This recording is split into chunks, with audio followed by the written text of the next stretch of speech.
All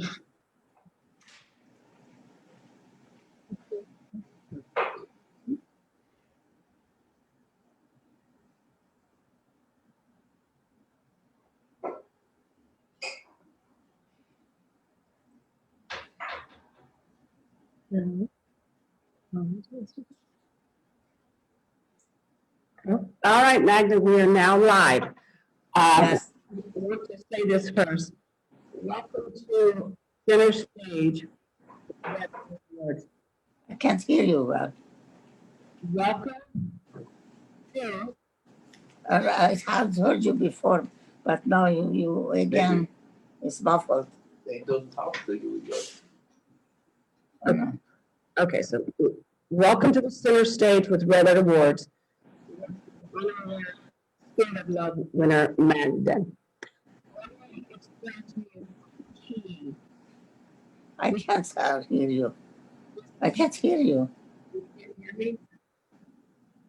Interview did not start. What? Hold I on. can hear. Hold on. Nothing has changed, Magda. We're still live and the volume is still high. Nothing. Okay. Can you hear me now? Can you hear me now? Yeah. I hear it now. It sometimes is less loud. It's not a constancy. Okay. I'm telling them about you. This incredible woman have lived through the Holocaust. But also I want Americans to understand fascism, which is Mussolini, communism, socialism. Most Americans don't know anything about that. But this woman can talk about it because she lived through it. Most of us have no concept of it. We also don't have any concept of brutality. And we don't have any concept of true love when evil knocks at your door. Do you return evil for evil, or do you return evil for love? Most of us would say, I'm gonna hit back.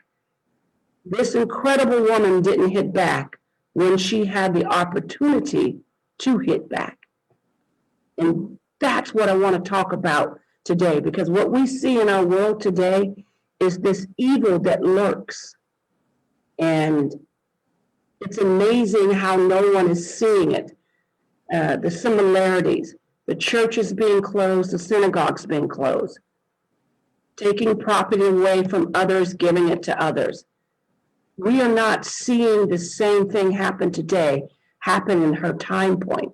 But I want everyone to understand, she had a marvelous childhood. And she's going to talk about her childhood with her parents and her uncle and her fencing and all these great things before the bad happened. So, Magda, please talk about your childhood. Oh, first of all, you have to know where I was born and raised, just to have the information. I was born and raised in Romania, in the city of Cluj, which is the capital of Transylvania. And Transylvania is a mountainous territory enclosed in the heart of Romania, surrounded by the Carpathian Mountains, the Transylvanian Alps, and the Bihor Mountains. Now, I have to tell you that our city was located in the northern part of that territory. And if we go back before World War I, a long time ago, I want to mention that it was part of the Austro-Hungarian Empire. Mm-hmm. Now, why did I mention that? Because my parents and also my grandparents and my great-grandparents were also living in the Austro-Hungarian Empire and in the Transylvanian section of it. And so naturally, my first language was Hungarian, because my parents wanted me to be able to communicate with my grandparents. I had a very happy childhood because, when I was born, I was born in 1926, and at that time, the was after World War One naturally. And what happened to Transylvania after the war? Uh, and actually, I wanted to mention that my one of my grandmother, the mother of my father and my uncle, was a widow because her husband died in the World War One, and then and then she had two children, my father and my uncle, my favorite uncle. Um, now, what happened after the First World War ended? It was in 1920. In 1920,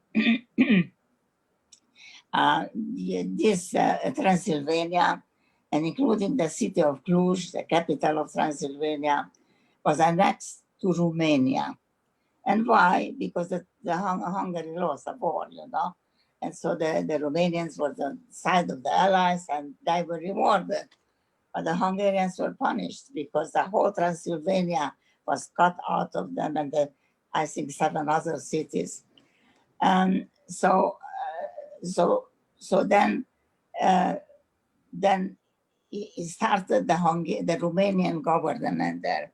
I was born under the Romanian government because it's in 1926. Now, in the Austro-Hungarian Empire, where my parents were born and lived, and grandparents, did not have at that time this discrimination, of Jewish people. So they did not, my grandfather was a businessman, and so they had a more quiet life. But what happened in 1920 under the Romanian government,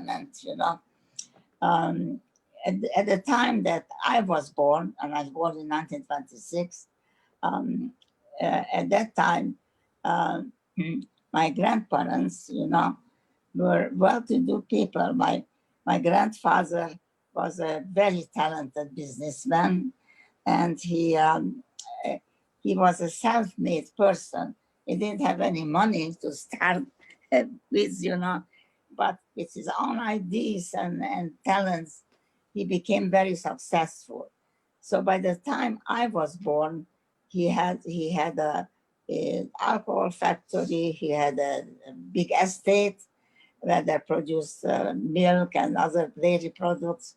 And in the city, they had a shop where they were selling it, and my grandmother was administrating that. Now, as far as fascism and Jewish discrimination, at that time when I was born, that wasn't there. So, so we had a good life, and I have to tell you, you are interested in my family. Yes. And I talk a little bit?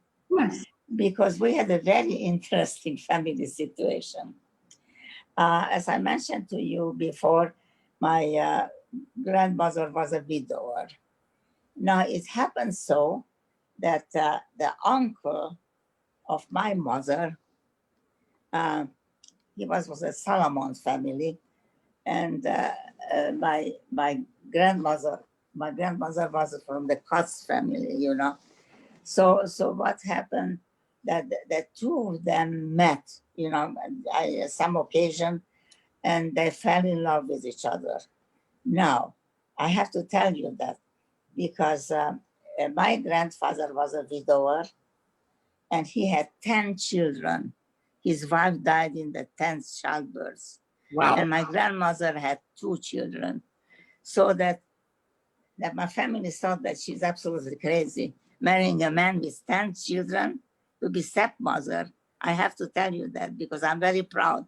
I had admired my grandmother. She was a hardworking person. And she answered, is that so bad that those 10 children should have a mother? And one of them was a baby because, his wife died. So my grandmother raised 12 children. And, they were very, very hard years. She worked a lot, and until they became finally successful. So, so then I ended up, to have many aunts and uncles. And it happened so that all those aunts and uncles were from the Solomon family. So my mother, became a part of the family. So we had a big family. And naturally, I had cousins, and I was an only child, But, but they were, most of my family members were killed in the Holocaust, So, so so when I was born, the life was good. And my grandfather had this estate, and for instance, in summer when it was nice weather, we went with a buggy and the horse to the estate, and then were picnics, and they invited friends. It was a big family that was singing and merrymaking. I grew up with a loving family, and my family was religious. I was I was raised in Orthodox Jewish religion, and I learned a Jewish tradition, and and I had wonderful parents. My parents were very honest and charitable people. On Friday night, my mother had poor people at our table. So I grew up with love, and my parents wanted to grow up into a good person. So they instilled within me a great love and trust in Almighty God. And they told me to have love and forgiveness in our hearts, because we are not perfect. We have to be forgiven. So we have to forgive the people who might have hurt us, or offended us. And actually, it was a custom in our religion, in the big holiday of Yom Kippur, the Day of Atonement. We went to the synagogue. We belonged to the Orthodox synagogue, and then our rabbi instructed us to hold hands with those who might have made offended and make peace with each other. I am for peace, not for war. I am for love and not for hate. And uh, so, uh, but things change, You know what changed our situation is the Hitler getting to power, and he occupied Poland, and then France, and then um, so he was a menace, because unfortunately in the middle and late 30s, the Romanian government was strongly drawn to Nazis and fascists. And as a result of that, all kinds of anti-Jewish regulations were introduced, which became more and more severe. So that we had a period before even Hitler took us to the camps. And I call that period the prelude of the Holocaust, because we started a serious big persecution. Now, I experienced at age 11, I experienced that persecution. So until I would say age 10, it wasn't so bad. But my father, who was an adult and I was just a child, 10 years old, he recognized the signs that something not good is going to come. And he encouraged me to be a good student and to go to the best school. We didn't have co-education. We had two schools for girls and two schools for boys.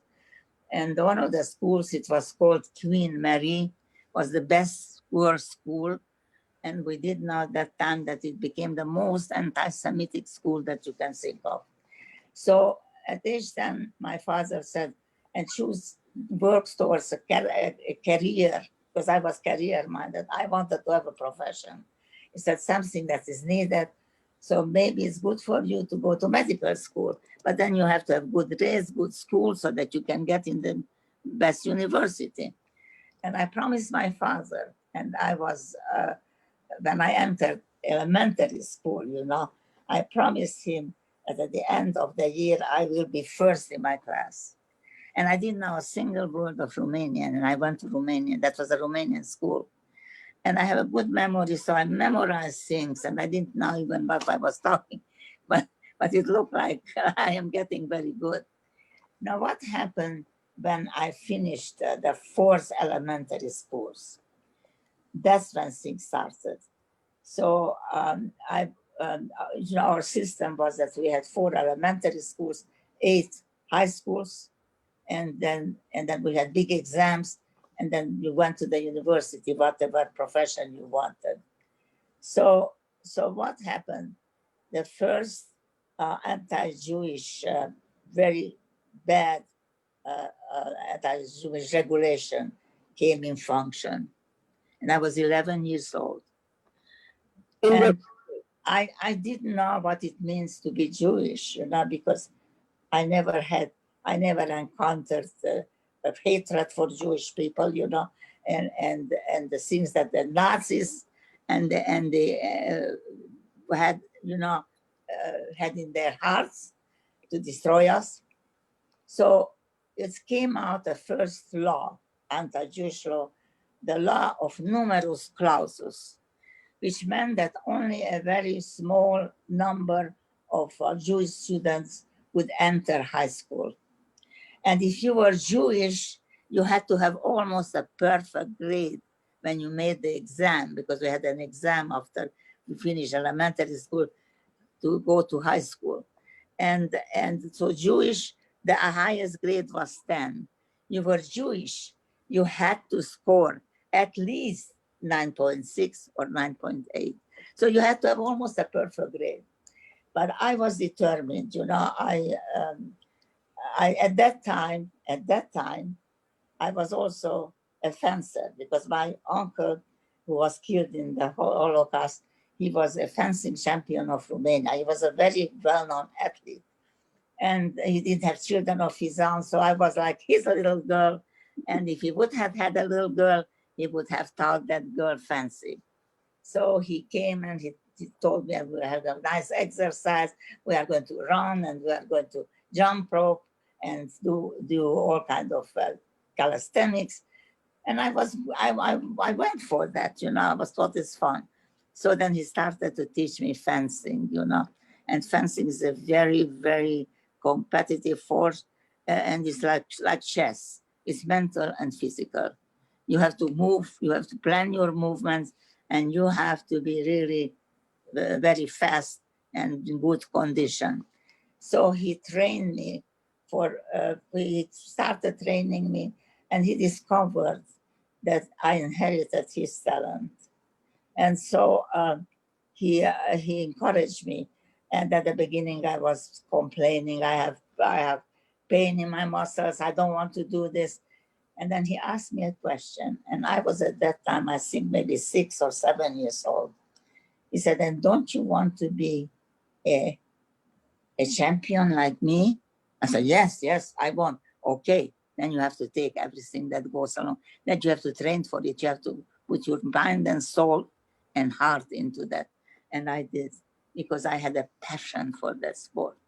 And then he recognized me. And at age 12, I was a competitive fencer with boys, because there are no girls. And I beat all the boys. At the beginning, they were laughing at me, and then they were scared of me later on. So I beat all the boys, because I had tremendous trust in myself. You have to have trust in yourself, in your life, that you have the feeling that you can do everything. You have the endurance, and you have the courage, and you have you have what it takes in order to be successful. And I was very ambitious when I was and I was very ambitious, and I never followed the crowd. I always had my own opinions, and it started in the kindergarten. At the end of the year, we had always a little play and a little dance for the parents. And my at that time, I was considered tall, and here I consider small. And she wanted me to be a boy in the dancing. I didn't want, and I said I make a deal with him and with her. I said you know, hello, can you hear me? No, you don't. I can't hear you now. Yes, I can hear you, Magda. Can you hear me? Yes. So I said to my teacher, you know, I was standing up and I was probably 5 years old or 4. So, and I came to her, I said, I don't want to be a boy. Well, he said, I'm very sorry, you are not going to be in the play and in the dance. And I said, I want to make a deal with you. That what kind of a deal? If you allow me to have a, what happens now? We lost it. We don't have it. Oh, no. And then I want to be a boy if you give me a chance. I felt that she has to do for me something if she asked me to do something for her. And so I was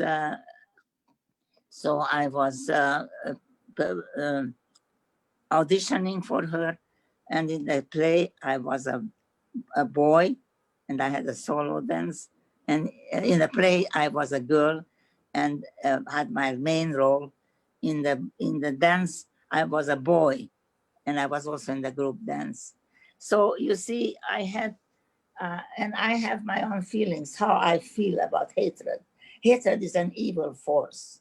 And I never forget the words of my father. We were, you know, in the camps, when we got into the camps, we were separated from each other. And I'm going to tell you that later. So let's go through my teenage years. I didn't have really nice teenage years because I was persecuted. First day in school, then I went. The teachers, all the teachers were anti-Semites. The principal was an anti-Semite. And they said, Jews, stand up. And they had a derogatory name for us, Jidan, you know, the Jidan, stand up. How do you feel? Why did we have to stand up? We were only 6 in the classroom and all the others were Romanians. And then when we got out of the school, some of the students had anti-Semitic parents. They were throwing stones after us, and they mocked us and ridiculed us. You know, I had very, very supportive parents because I was shocked to be considered like this, you know. By what did I do and to be discriminated? You know, I lived with discrimination through all my practically teenage years. Right. And then teenage years, I lived with Jewish discrimination in Romania. But what happened, you know, the Jewish discrimination became much worse in the late 70s, you know, when other rules came in, and all the Jewish people who had hard positions, who had important positions, like my father at that time was the manager of a large engine factory, were fired. The professors, Jewish professors, were fired from the university. Jewish professors could not perform, Jewish artists could not perform in public, or you know, although we were citizens of this country, but we were not considered to be citizens because we we were Jewish, we didn't have the citizens' rights, you see. So suddenly, Do you remember what year that was going on? that was going on for years. And what happened, you know, it just got worse and worse. So what happened then later on to us in Transylvania? What happened in 1940? It was under Romanian rule until 1940, so 20 years. And as I said, the late 30s were terrible because we were not even, I mean, they started to curb us. We couldn't shop when we wanted. We had only hours for, my father was naturally fired, and we moved into a very small apartment, you know, and then the Hungarians came in. In 1940, what happened, Hitler wanted an ally on his side, and he made a pact with Hungary. And he said, if you join me, we give you back Transylvania. So now what happened that after they made that alliance, then Hitler forced Romania to give up the northern parts of Transylvania. And unfortunately, our city of Cluj, the capital, where I was living with my parents. Now, the, the Jewish discrimination took such proportions, you know, that that they were gradually robbing us, you know. They were confiscating, the Hungarians confiscated our radios.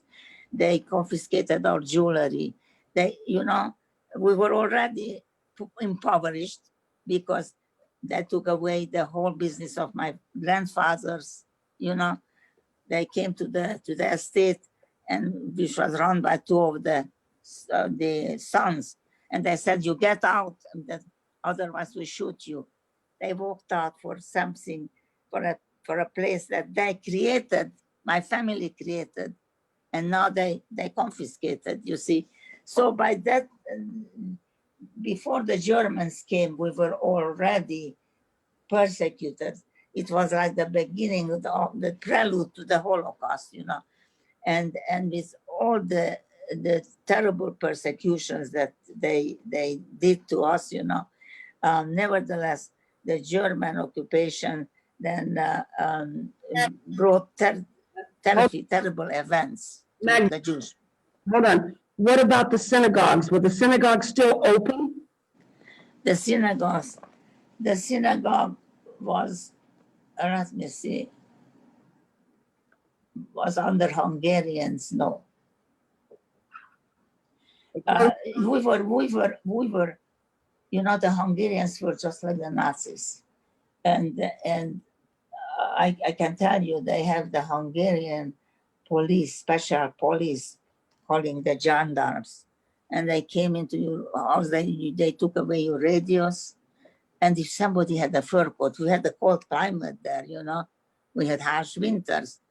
You have to give the fur coats or fur coat. They were robbing you gradually from everything you had. And we didn't have any more money. We didn't have any jobs. We didn't have any money. We were already impoverished. And they still were after us, you see. And we couldn't travel anywhere. That was not allowed, the Jewish people to travel.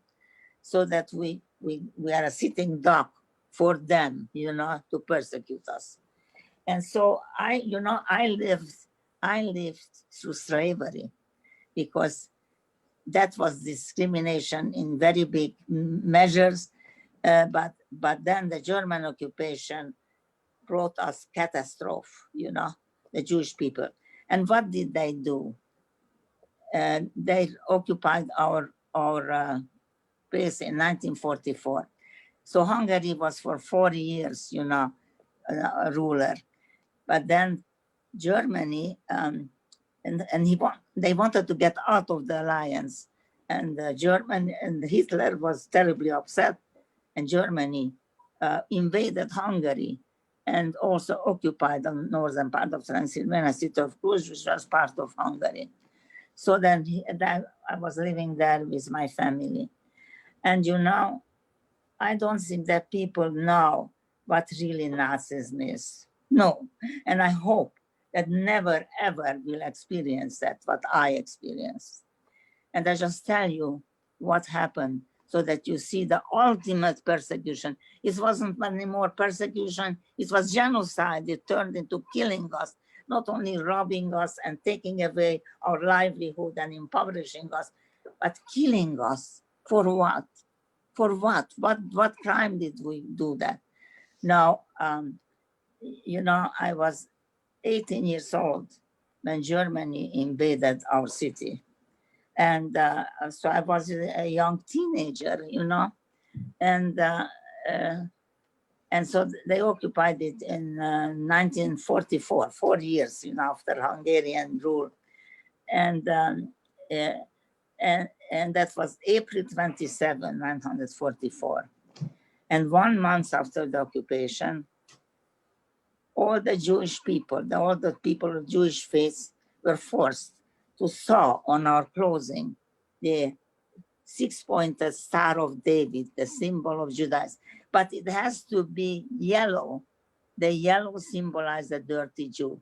we walked the streets with the sign of discrimination. Everyone could see from far, there comes a Jew. And the worst part was that there were anti-Semitic elements who could attack you. So from that time on, we live with fear, you know.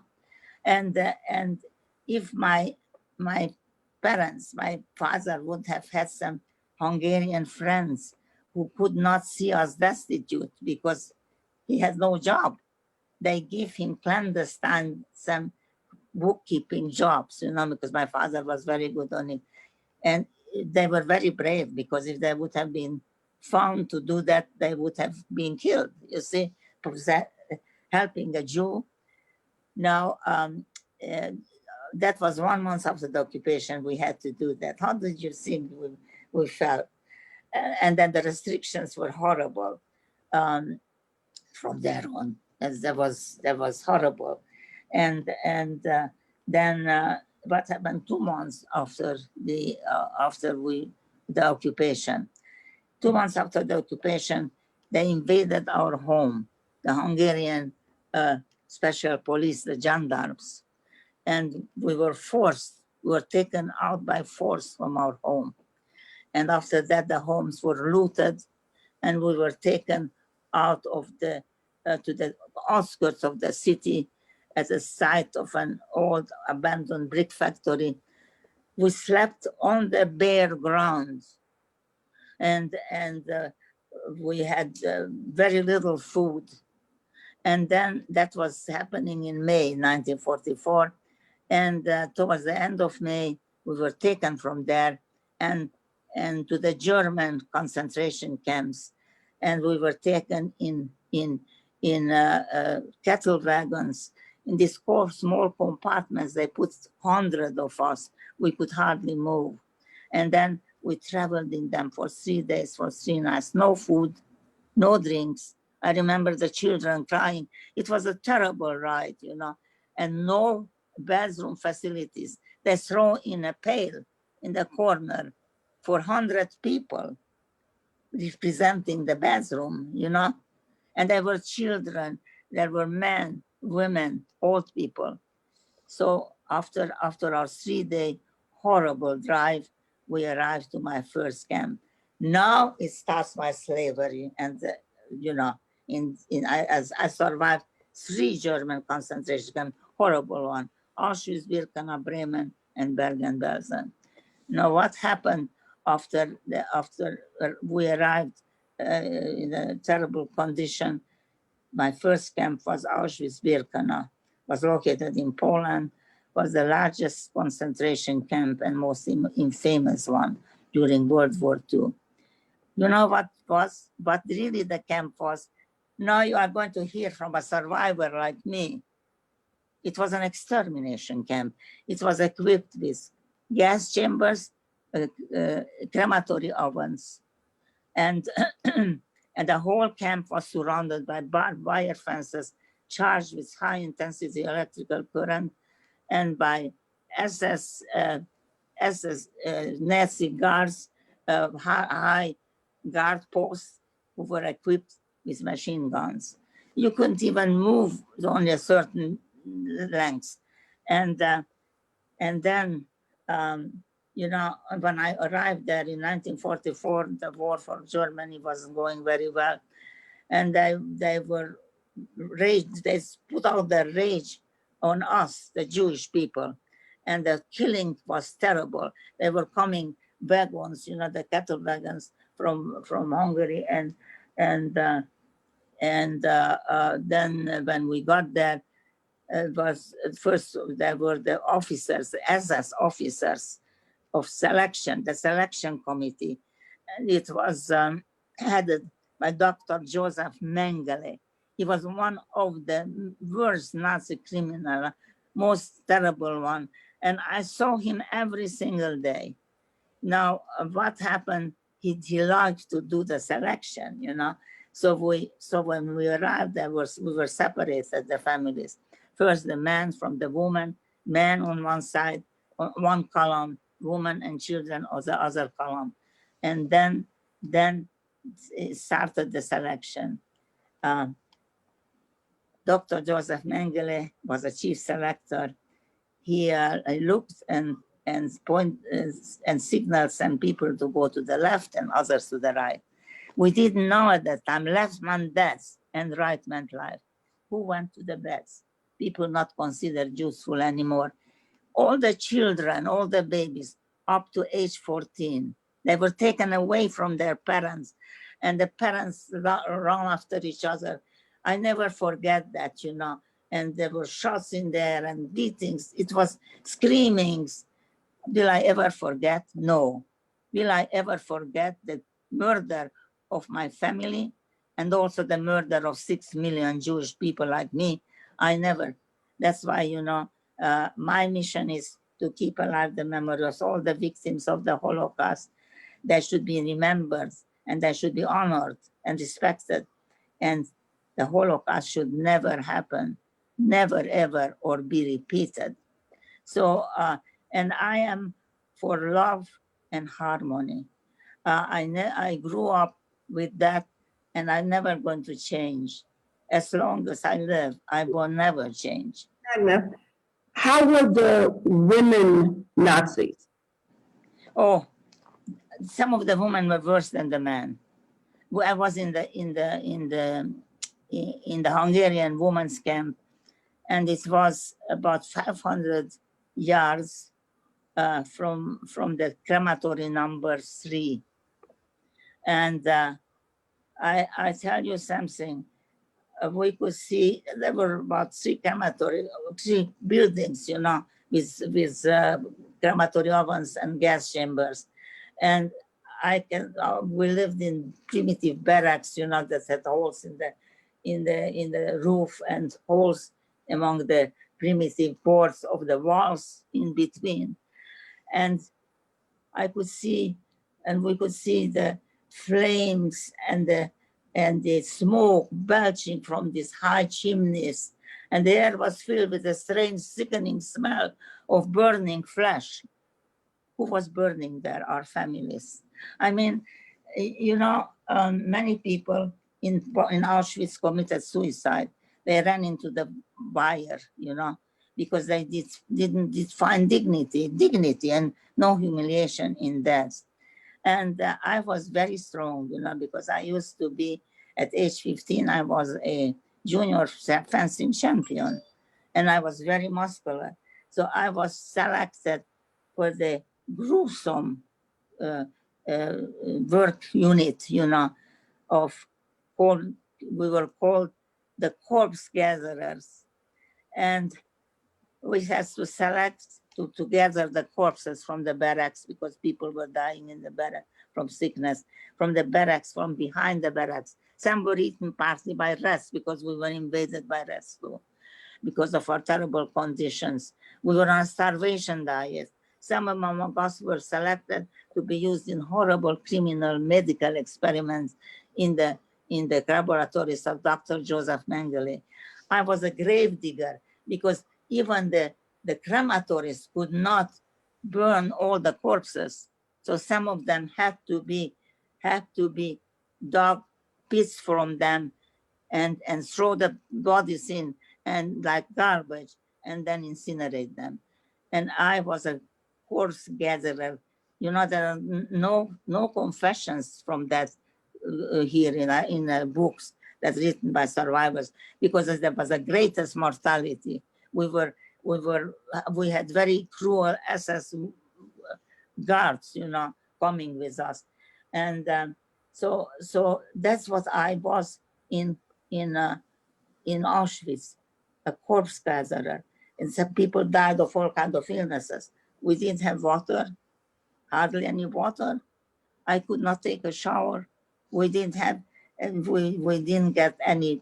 We had latrines with nothing to wipe yourself, except maybe a little bit with your clothes, which became dirtier and dirtier as time goes on. And I have to tell you, the young women, we were young, many young women among us, they didn't get any tampons when they had their periods, and the blood was running out, down the thing, and they called us, in addition, Jewish vermins and Jewish pigs. You know, what I was I think that I would have never survived the camps if I would not have had my strong faith. And I imagine that all these people are my competitors, you know, and I am the fencing champion, you know, and I'm going to I'm not afraid of death. And I was in an environment, in the hellish environment, where love and compassion were dead, but hatred and violence ruled instead, where I was encountered daily with the danger and the probability of being killed, where I was an eyewitness to the horrible crimes committed daily on us prisoners. So it's just, I was praying to God, and I felt that, you know, when you are in a situation like that, or any bad situations, and this was situation that I don't wish that anybody should ever experience, you know, and I could see the terrible curse of that of discrimination, and um, and I am for brotherhood on earth. I think that we should walk together hand in hand on a bumpy stage of existence, asking for God's assistance. That I believe in love, and love is the most powerful force on earth, and we should never let that leave our hearts. Um, you know, I have a little, that's just a little poem. I am a poet for many years. Yeah. Hold on. Which concentration camp did you try to escape from? And that was the third one. So, you know, I was in Auschwitz for 7 weeks. It's a miracle that I survived. There were selections every week. And if they considered you not good enough, you went to the gas chamber or you were shot.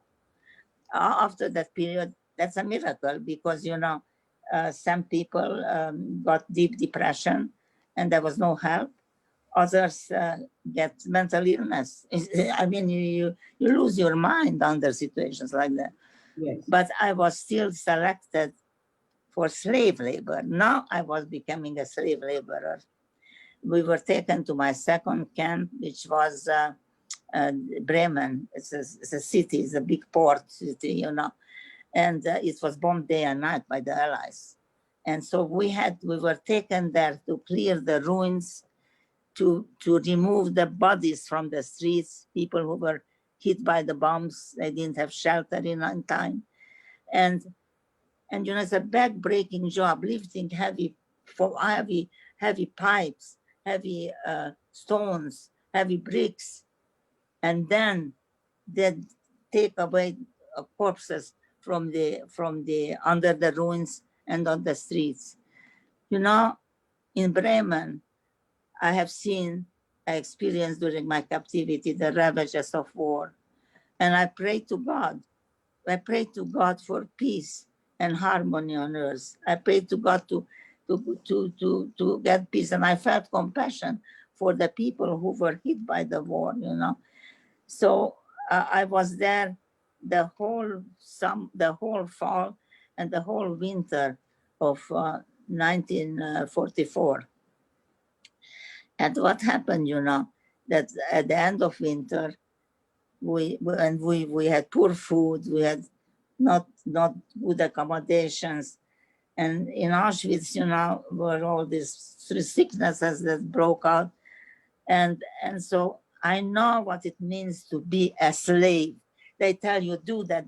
We had to work with those bricks and everything. They didn't give us gloves.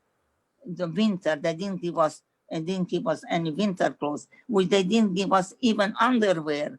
We were treated like an ant that you could put your foot and strap on it, you know? Absolutely no. And they were sadists, they enjoyed. If you compare anybody to the Nazis, you are unfair because then people don't know what Nazi was. You know, I know what Nazis were, and I know what Hitler was. Now, what comes after that? At the end of winter, it was 1945. I was 19 years old by then. The war wasn't going very well, and the Allies, you know, were the troops close to Bremen. They didn't want us to be liberated. So then they took to the extermination camp of Bergen-Belsen. Bergen-Belsen. And they forced us to march 30 kilometers on foot, without food, without drinks. And whoever couldn't go on, they were mercilessly shot by their SS guards. How do you think I felt seeing my fellow prisoners left on the wayside, for the animals maybe to consume them? And we had to march, and you were in the danger that can happen to you, because only half of us survived. But I knew that God must be with me. And you would ask me, Magda, how could you survive the death march for 3 days without food and that? And I tell you something, I was marching and I wanted to survive. I found that life is beautiful, and it is good to fight for it. It's a great miracle given to you by God to be appreciated and to be respected. And so at one point I was getting very, very exhausted, and I felt that I am half falling asleep, start dozing, and I was terrified, because I thought if I will doze really and stop, I'm going to be shot. And a very strange thing happened, The many miracles happened to me in the camps. I think that you should see my books. My book Survival is my big autobiography, detailed experiences of my life, and of my survival and my fight for my survival, and daily experiences in the camps.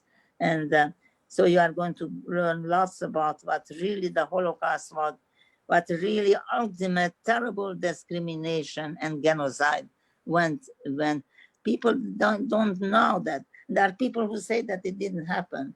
Well, as long as I am alive, I'm not going to let that happen. I am now not a young person. I spent my life, lecturing and writing, and I'm now in my 95th year. So I'm not a young person anymore, but I still want to do whatever I can to talk about hatred. Hatred is an evil force that ultimately destroys you. And I don't believe that we should put evil to evil. No, I think that we should communicate with each other. We are all in the same boat. We have our 4 seasons: birth, maturation, decline, and cessation. This is our human destiny, and nobody escapes that, you see. And I know what discrimination is. I felt it. You see, if you don't know it, you don't know what it is. I felt other things I experienced, and you wanted me to know. So anyway, those of us who arrived to Bergen-Belsen met the epitome of horrors. I just give you a picture. It was late at night. It was pitch dark because it was wartime. And as we entered the camps, I felt the terrible smell of decay. I worked with corpses everywhere. I know there must be corpses here, but we couldn't see. The women barracks there were filled. We had no place. We were ordered, those in the back of the column, I was at the back of the long column. We should lie down wherever we are. In the morning, we were horrified. The camp of Bergen-Belsen was littered with thousands of unburied corpses in all stages of decay. The smell was almost unbearable, and we realized that we were sleeping among them. What was my life in Bergen-Belsen? In the night, I slept with the corpses. In the daytime, I dragged their bodies again, digger and dragger. And then for 2 days, the people whom we found there looked like walking skeletons. And then the barracks were infested with typhus, were infested with rats and dead bodies because the people were sick. They couldn't carry their corpses out. And they could not go to the latrines because they had dysentery, and so they were lying on the bare wood pieces of the barracks floor in their urine and excrements. I never forget them. I promised that they will be remembered, Um, and then they discontinued after 2 days our food, and they let us drag and dig on nothing until we fell and collapsed and died too. And in the third week in Bergen-Belsen, that's what happened to me. I was dragging a corpse. I was outside all the time. It was in a forest, and I looked at myself, and I looked like a walking skeleton too. It was horrible to see shrink my muscles, and my eyes were sinking deep in the sockets here. I could feel every bone on my face. And I realized that I have to face death. Are you there? Yes. I realized that I have to face death. And I realized also how beautiful life is the great gift. And there is beauty in life. It's like a rose, which has its beautiful petals, its intoxicating fragrance, but it has also its sharp thorns. And I felt the thorns going into my body and killing me and bleeding me. And yet I didn't want to die. And I said, God, please give me a second chance. And if you do, I make a promise, a secret vow to you, that as long as I live, I'm going to try to keep alive the memory of all those left behind. And at one point, I thought, well, as no, I have to. I got to the point when I couldn't talk anymore. I couldn't get up anymore. I couldn't move anymore. And I closed my eyes, and in my mind, I couldn't talk anymore. I was saying in my mind, come, death, and take me. I'm not afraid of you anymore. And a great miracle happened. I heard the big commotion in the camps, yells, and I was wondering what's happening. Am I on the other side? And when I opened my eyes, I thought I see a mirage, a hallucination. I see the guards disappeared, and I see the gates of Bergen-Belsen opening, and the liberators, the British troops, coming in with their tanks. Now there were thousands. I was lying in a pile of corpses. There were thousands of corpses, there. And then I see one soldier. A soldier was a British soldier, stopping his tank, coming out and heading towards my pile of corpses. He saved. I called him my guardian angel. He said he kept me, he was holding me, lifting me up from the corpses. I was 3/4 dead, lifting me up from the corpses, and I was hanging like a rag doll, And he was crying. He was so emotional, and I couldn't talk to him to say thank you or anything. And he got me to help. So if he wouldn't have done that, I would not have survived. And then, it took me 3 months to be like a human being, and more or less, but still I didn't have all my strengths. But I wanted to do something for the people. The British troops were wonderful.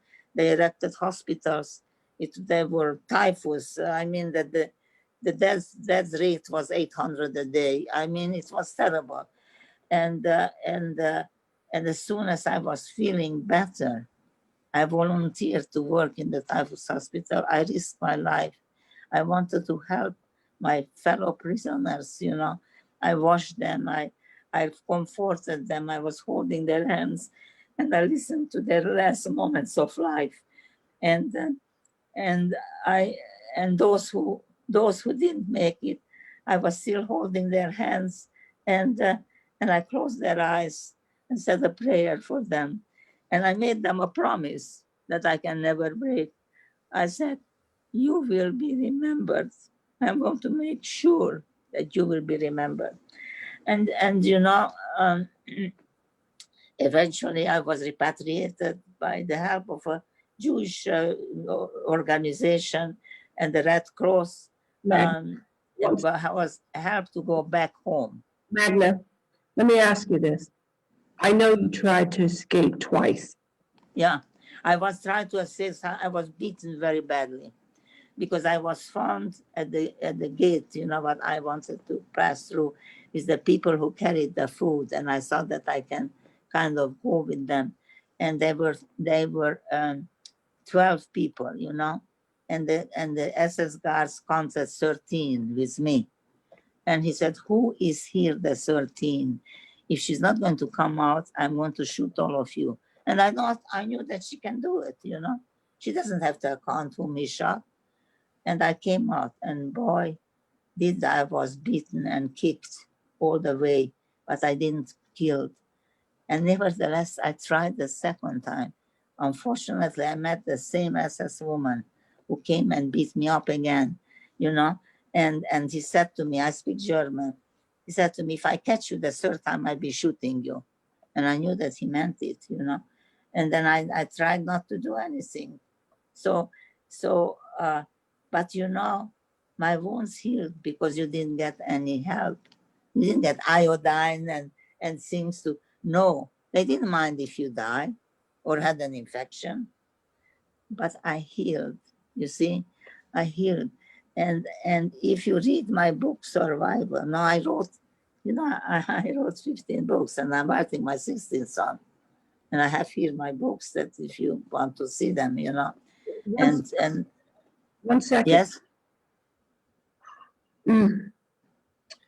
So after the beating, and did you ever see her again? what? Did you ever see that guard again? I in my poem, I have a poem for the for the victims of the Holocaust, No, and I bet on the ad I say, "Please forgive them for their atrocities." no, I ask God. no, Yeah. no. Who beat you? Did you see her again? Oh no, it's a good question. What happened after my liberation? Naturally, you know, the Germans were very upset. Those SS women were absolutely poisonous. I mean, they were even worse than the men, you know. And I don't know how a woman can do that to another woman. But they were vicious. They were evil, you see. And they felt comfortable to beat us up just like they, uh, you know. I mean, you know, if you read my book, you are going to have all the details. You are going to have all the three camps represented day by day, what I experienced, and stories in them too, of my other, what happened to some of my other friends, you know. So what happened after liberation? You know, that they burned up the whole camp because it was infested. It's typhus, you know, and and and after the British troops came in, they were horrified what happened, and some of these SS movements, some tried to escape. They were killed, some of them by the crowd because they were trying to hide themselves in prisoners' clothes, but they knew them, you know. Yeah. But the others, they were not very nice with them either, the British, and they made them drag the corpses just like we did, you know. And my friends, you know, came. We were about 15 women in one barrack, you know. It wasn't so a comfortable lifestyle after liberation because there were so many people. And one of my friends from the barrack came, he said, Magda, you come with me. I have seen the SS woman who beats you up, and come with me and get the hell out of her, you know. And I go with her, and I see that woman dragging the corpses just like we did. And I said, he said, no, go and do that. I said, no, God already punished her. I don't want to punish. I cannot denounce even a Nazi that they should kill. I am not for, I am for, I grew up with love in my heart.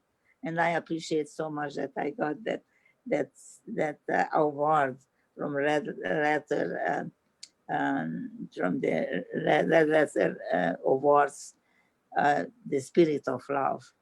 It's a beautiful award, and Carla Jackson, who is the president and the founder, who sent to me this, and it's a precious gift, you see. So I always want to be the spirit of love, and I tell you, I'm going to tell you this. I don't know of any person that could have saw the very woman that beat me twice, threatened to shoot me, and then have the opportunity to go up to her I had the opportunity. and not beat the crap out of her. No. Then if it would have been my friend, he would have done it. But I'm honest, it's so difficult because, see, you're exactly what we're talking about, the spirit of love. Me, I don't know if I could have done that, Magna. I don't think you understand. I don't know if I could have done that. Well, it's. I think many people maybe wouldn't have able to have done that, but I am for forgiveness. I am not for hitting back somebody and killing. I could do things. Can you imagine what it is like when you killed my family and burned them in the crematories, and you are there and you inhale the smell that's coming out of their bodies. Now, you know, it's enough to make you lose your mind. But I was a very, I think that my faith in God helped me, you know, and what helped me is I tried to create a positive attitude in the most terrible situation I was. And what was my positive attitude? I wanted to create hope. I have wanted to have hope at my side to guide me to a better future. And I wanted to have the protection of God. And if you read my book, you are going to see the miracles that I experienced. I believe in miracles. People don't believe in anything. I believe in miracles. And not only that miracles happen to me in the camps, but miracles are happening also the way I became a writer, the way I have met my husband. I am married for 73 years. Discuss now, all the way from there to, you went to the island of, is it Crete? And then to Jerusalem, then to Israel, and then to America, right? I was, you know, what happened, you know, that I want to be in medical school. And I came home and we were so poor. My poor mother, you know, came earlier and she survived, and I found her in a miraculous way. If you read my book, you are going to see that it's only God's intervention, because I cannot explain even that, how I found her, how but I found her, and my mother. Yes. Do you have your book there? I have my book. I'll show you my book. The book.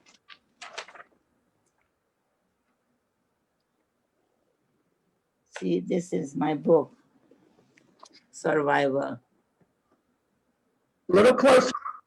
Go over some. What? Put it up. Put it up some more so we can see it. Yeah. So this is Survival, and then this is the second edition of the Waltz of the Shadows. And this is really was my first book on the Holocaust. And it's written in with text, with prose and poetry, lots of poetry. I was born as a poet in 1963 here in the United States, and I have a passion for poetry, and I wrote a lot. And then I also composed music. In this book, at the end of the book, there are 3 of my musical compositions, where their lyrics and also their music, their text. And so this is one. And then this is my book for God, to God. These are my prayers, prayer book, devotional poetry.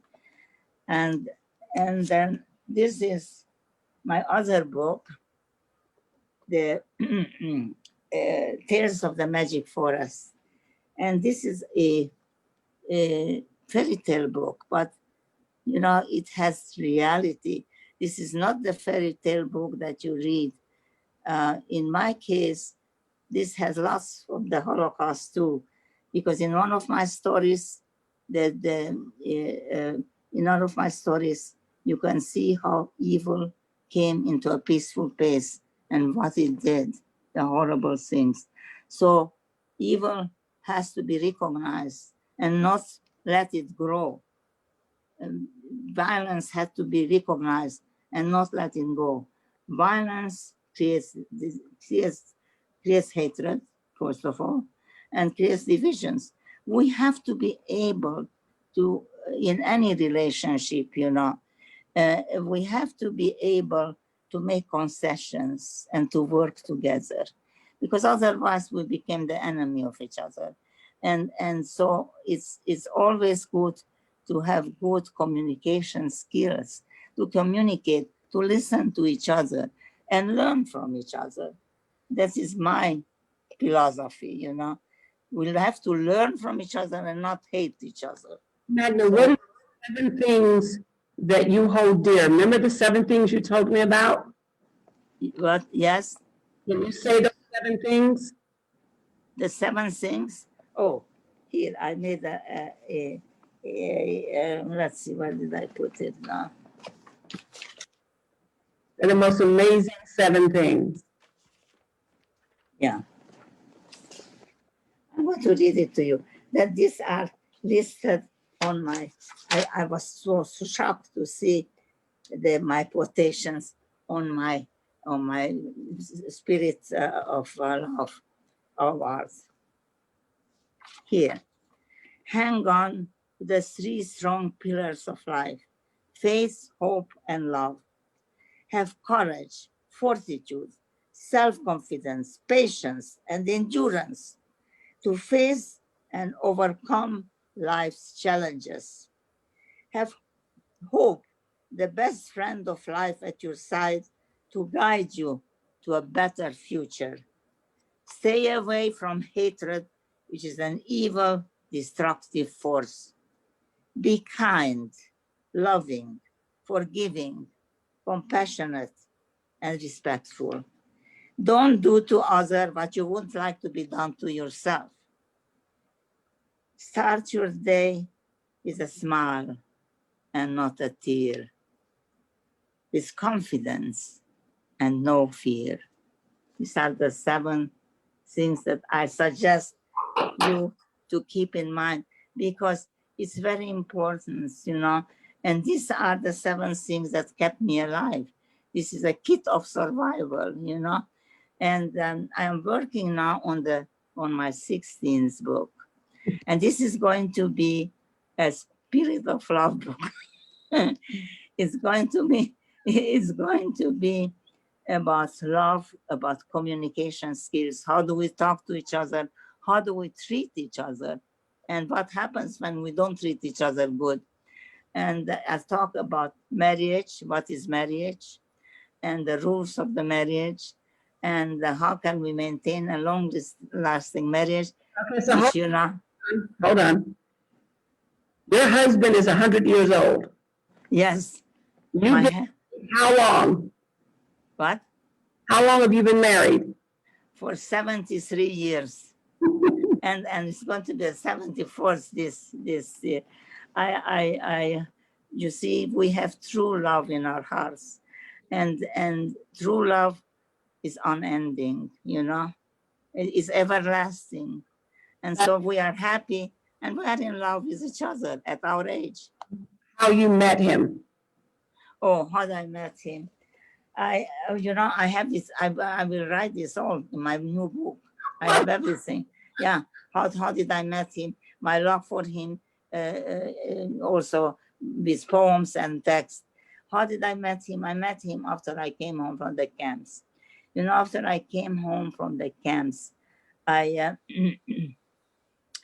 the camps have their after effects. You know, I had I had frostbites on all my toes and fingers. So I came home and I found my mother alive. I never thought that I want to ever see my mother. And you know, a mother is irreplaceable. And in my book of survival, you are going to have a chapter in which you are going to witness my reunion with my mother. And we were very poor, you know. My poor mother, you know, we had nothing, everything. Uh, and she was a fighter. My mother was a survivor, you know, and she took a job in a restaurant. And by the time I came home, we had one room, you know, and that room represented the kitchen, the bedroom, the living room. That every one room was everything, and in, and uh, and one bedroom. That's all what we had. And when we were in an apartment house, second floor, you went to the second floor, you opened the door, you got into our room, you know. And my mother worked as a cashier in a restaurant, and they were Mr. and Mrs. Nice. They were very nice to my mother, and they said, we want to help you so you can eat here, you know. They were wonderful people. When I came home, they said, Magda, we give you the best food, you deserve it. So, but we were very poor. We didn't have even money for a bus, you know. We were walking everywhere.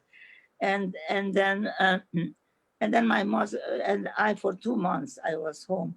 I was grieving. I couldn't go outside to see the houses where our families were being being other people, you know, there. And my family was gone. And uh, and my mother was worried about me, you know, and that one, and and you know, she was such a wonderful mother. When I came home, she didn't know if I ever see me, but she kept on the chair second-hand clothing just in case I come. She kept in a closet in a kitchen that she created in the back, you know, improvised. Uh, she had 3 boxes of chocolates for me because I love chocolates. And and and believe me, after I came home, I was sitting by the fireside. It was cold, end of October 1945. I came home and I was eating my chocolates, you know. And I said, oh, in the camps, I was dreaming. They would ask me, what if you get home, my friend, and you can have food? What would be your first meal? And I said, chocolate. And he said, oh my God, why not a turkey or a duck?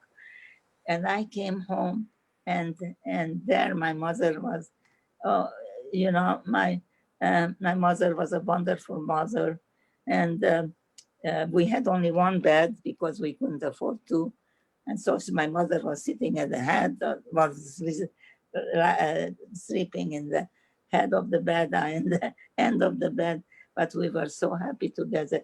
We had very for breakfast, you know, to have a little coffee and some bread with butter was great.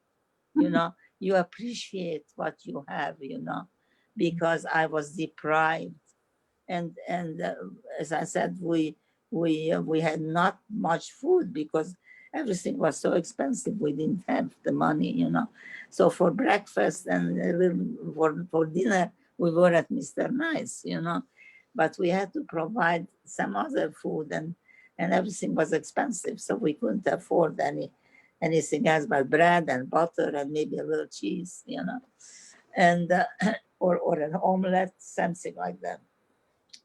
But having my mother's love and having one room where I was free, I wasn't a slave anymore. I was a free person. I was poor, but I felt I'm rich because I have my freedom. Yes. Freedom has a great value. I have a whole chapter in my book about the value of freedom.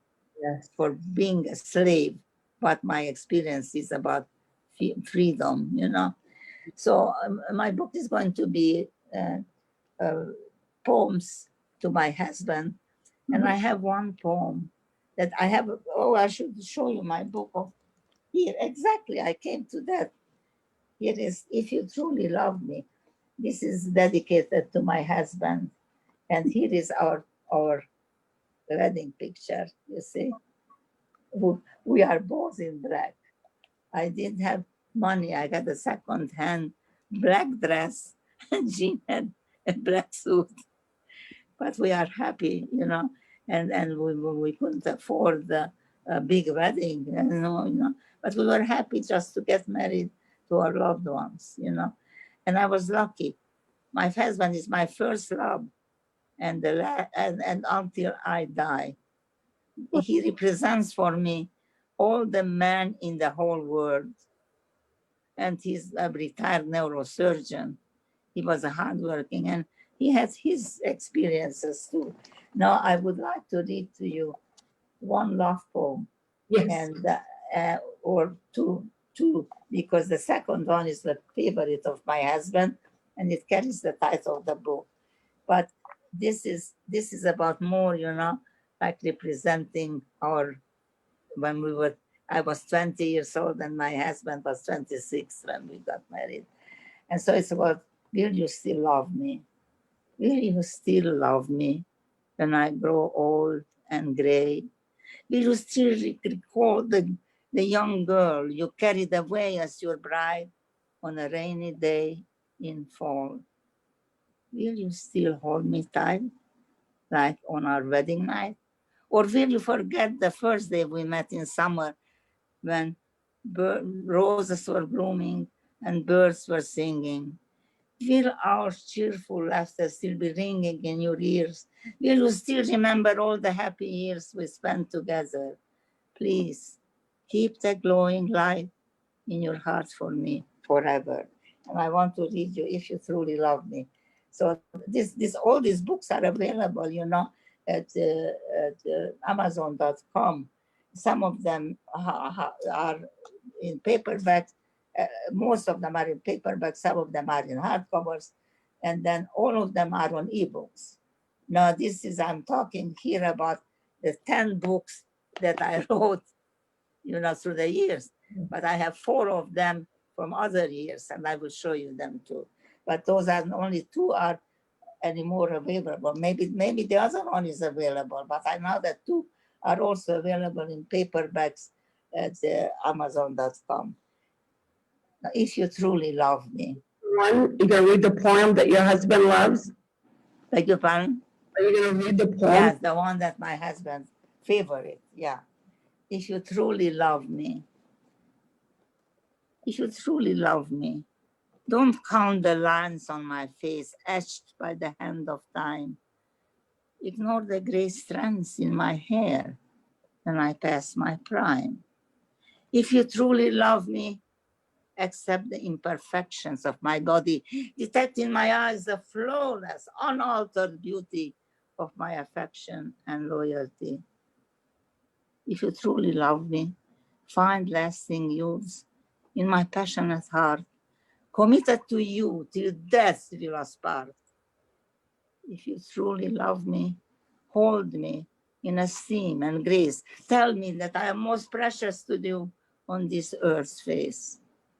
If you truly love me, be at my side on our advancing years and share with me your joy and tears. If you truly love me, be a friend of my soul. Let us pursue together a worthwhile common goal to love and to cherish each other till for us the bell will toll. So you would like this book. And I wanted to tell you that I have 7 compositions here for piano and voice at the end of the book with their scores.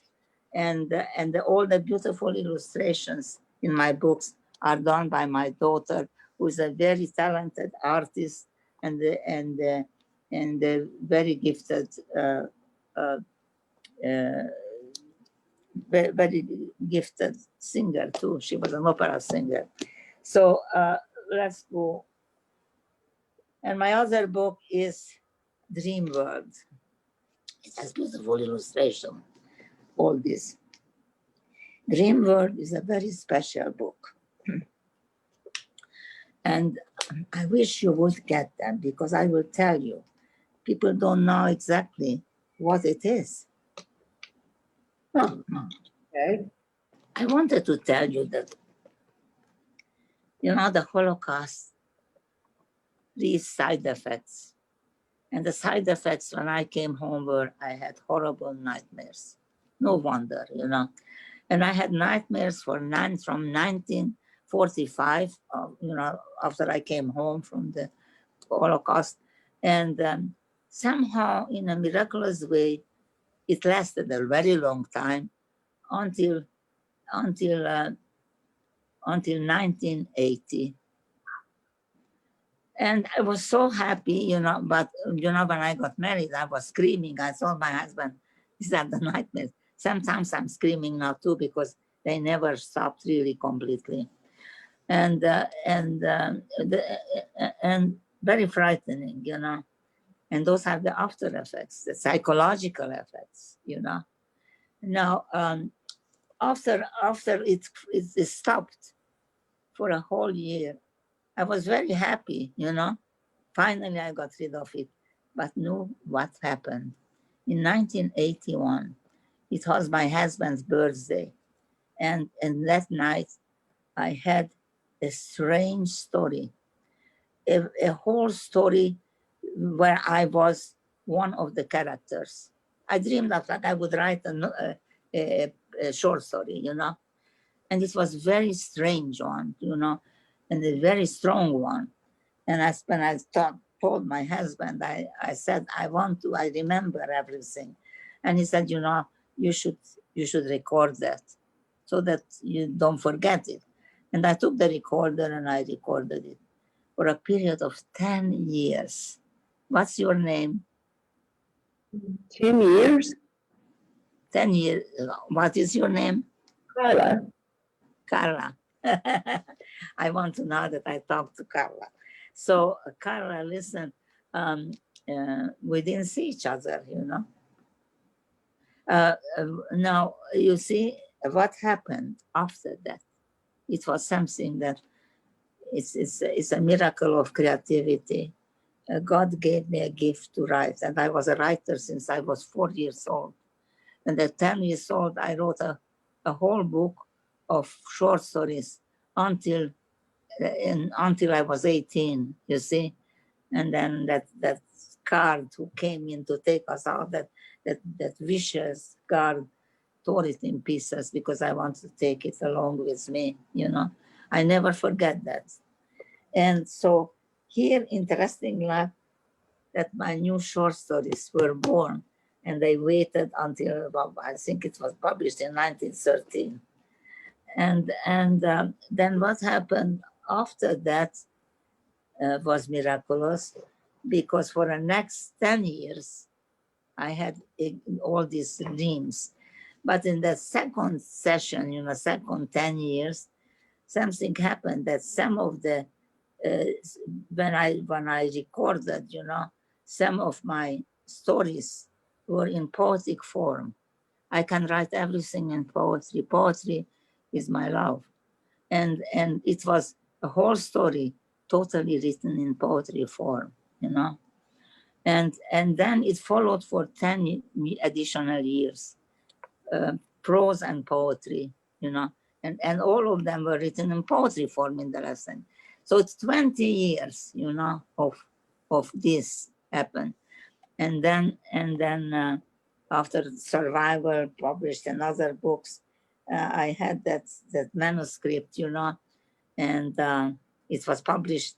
I am with the same publisher, the groundbreaking group, and actually, my book Survival was was inspired by him because he said, Magda, you have to write a book of your of autobiography. And so I thought I should, and so it was born. Now, eh, I think that, what is my book? Where did I put it? Did you see? What did I do with it? Which book, Magda? What did I do with this? Yeah, here it is. It's right in front of you. The dream world. And and so I worked on all of them, and these were born in 1981, and they were published in 2000.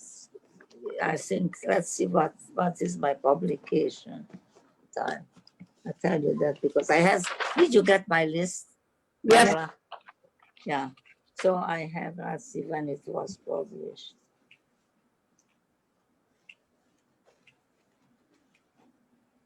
We're going to put all of the publications up at the end of the show. Yeah.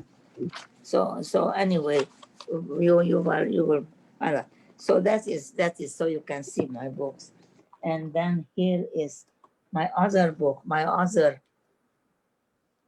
for my second life, and we emigrated, because I had 2 years of medical school with scholarship, and the whole story. I was very lucky to meet my husband because see, after I came home, my mother asked me, what do you want to do with your life? No question, I want to go to medical school. She said, how? We have not a cent for it. And I said, Mother, I'm going to move the earth. I promise you, if I can, I will be in the school next year. And my mother said, you are always a dreamer, so have your nice dreams, but it make it possible.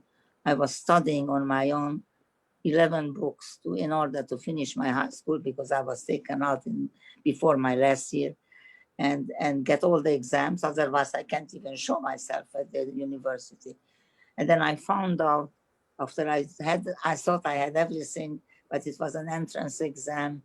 And for anatomy, physiology, physics, organic chemistry,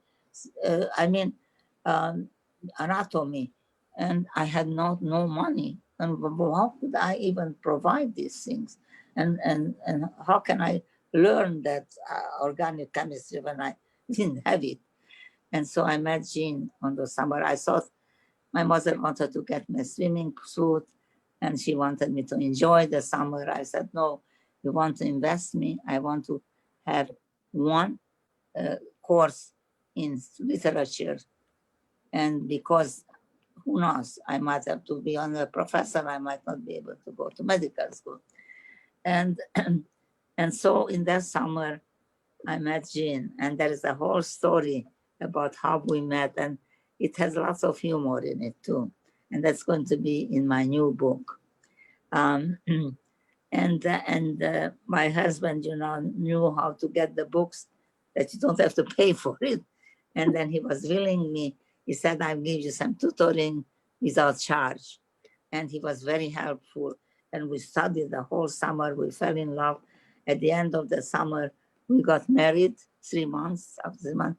And then I got into my first year of medical school with a full scholarship. I got the scholarship for the second year too. And what happened in the meanwhile, in Romania, they had the socialist and the communist government. And I tell you something, after I experienced everything and I was spared for my freedom and I was impoverished and everything, I surely didn't want to be in a communist place where gradually they took away our freedom of speech. Here, if you say something there against the government, you are jailed, tortured, and many times killed, you see? So you have to keep your mouth shut. We were whispering in the house, but somebody would hear, you know. We lived, and at the beginning, you know, they promised everything is going to be nice. When they got into power, they confiscated everything. They got rich, you know, and we got poorer and poorer.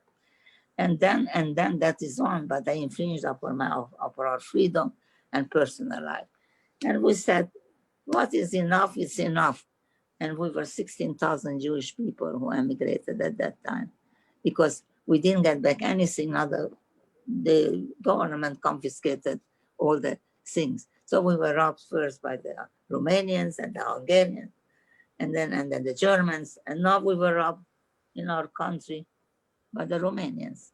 So we emigrated to Palestine.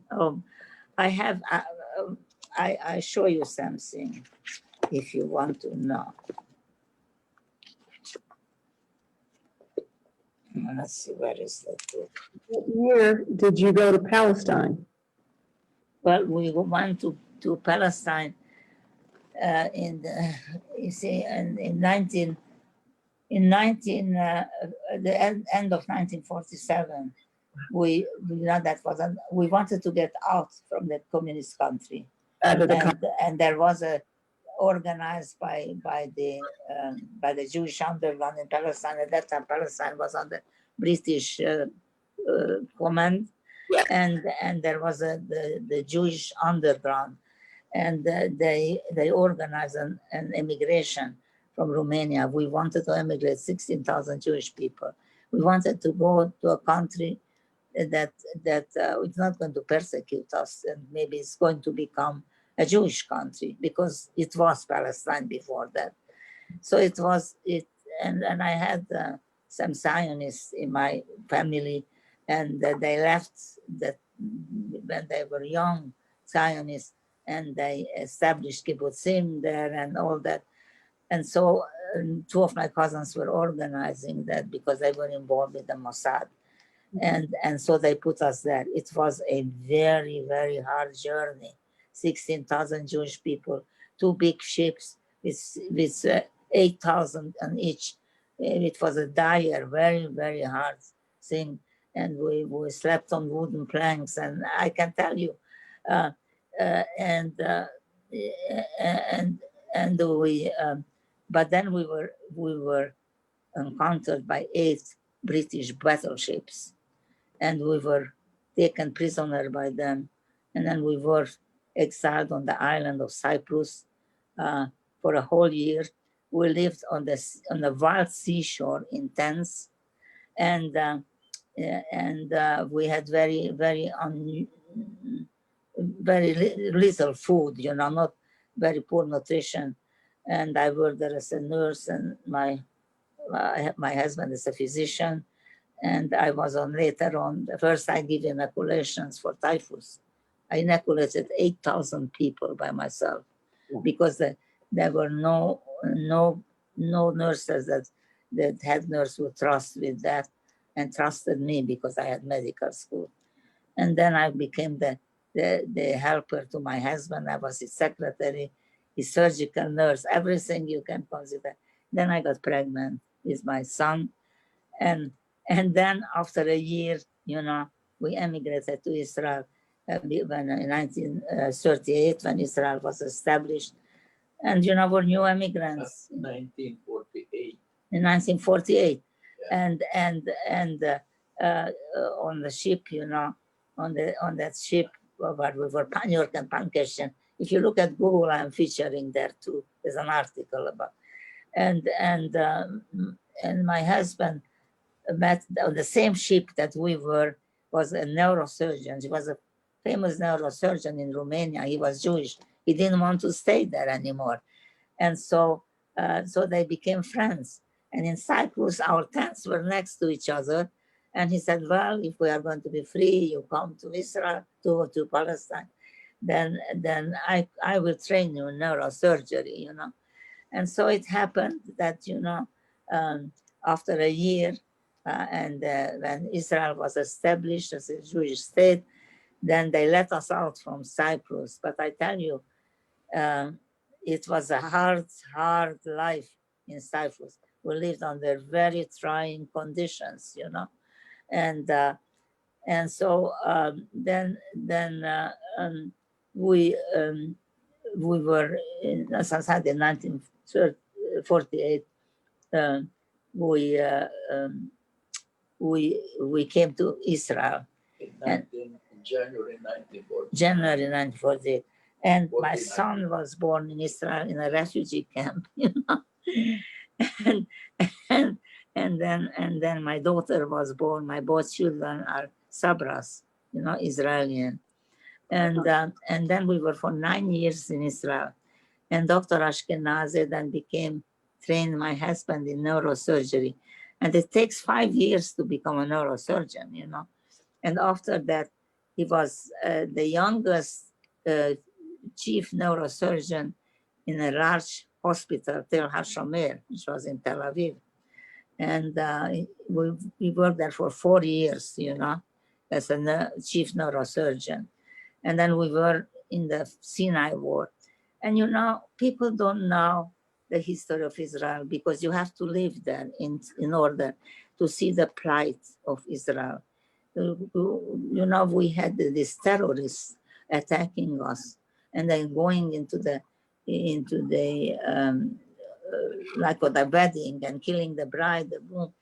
We suffered a great deal, and we were for 9 years in Israel. And in the civil war, my husband was drafted, and I was with the kids. I had a hard time, you know, and they were hard lives, and nobody knows how Israel was fighting for its freedom, and nobody knows unless you go there and live there for a year, you know. You have no experience, just like nobody was in the Holocaust. Doesn't know what the Holocaust was.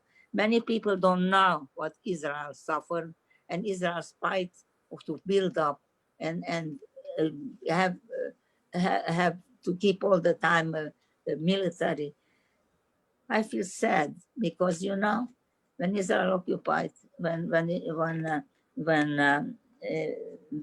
Israel occupied, you know, when Jewish people occupied, the Israelis, you know, they didn't want uh, uh, to harm the Palestinians. They had no idea. They said, "Stay here, don't run away." They ran away. You see, and I think that it's. I wish they would have had better leadership not to do that.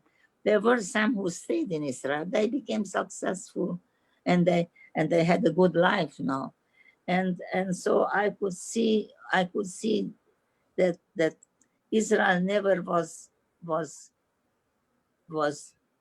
harmful to the Palestinians. I know. I lived there, you know, and people have misconceptions.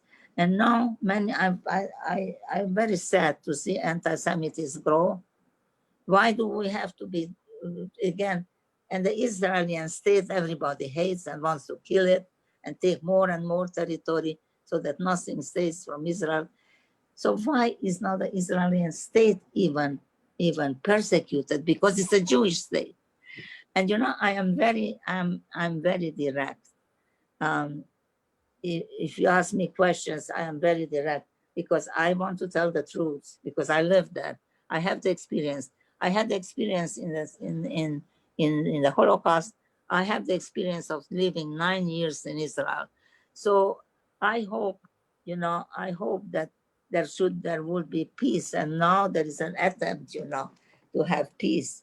And I just hope that that is soon be established because everybody would benefit from it, the Israelis and the Palestinians. And you know that even the language is so similar. You know, they are like brothers. Magda, Why do you fight? Why do you have wars? we got to start ending. Yeah, and now as an ending, I would like to read to you my requiem to Read- all the victims of the Holocaust. Okay, and then maybe I would read a prayer. Okay, read it. And in the prayer, you are going to see what I stand for, okay? Okay. Go ahead. Requiem. My eyes shed drops of tears into the pools of years, for those I loved and lost. And like a hunting ghost, my spirit roams around, searching for their unknown burial ground. They were the victims of their faith, sentenced to death without a sin, for worshipping the only God they believed in. They died without protest, with no rebellion, together with the rest of 6 million innocent Jews in the Nazi camps of Germany. Oh Lord, please help me to keep alive their memory. They died in vain. I witnessed their agony and pain. I heard their cries. Oh Lord our God, open for them the gates of paradise. Let theirs rest in peace. Forgive mankind atrocities. And then this is my prayer to the Almighty. You know, I always pray the Almighty that no evil spirits should get into my soul. And what I stand for, Almighty God, upon you I call. Don't let evil spirits possess my soul.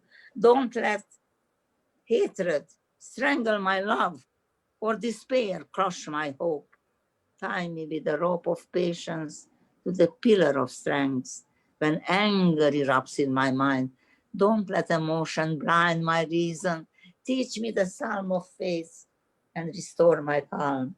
Dispel my doubts and fears while the bells of life toll my ears. Let the warm rays of affection and, and compassion conquer my spirit. O Lord our God, please disperse the seeds of peace and brotherhood upon the earth as time rolls on the wheels of the universe. Thank you, Magna. Thank you. So do we have more time? Because you know I'm a big star. 2 hours. Or I heard you. Background. Well, you know, Carla, I really appreciate very much your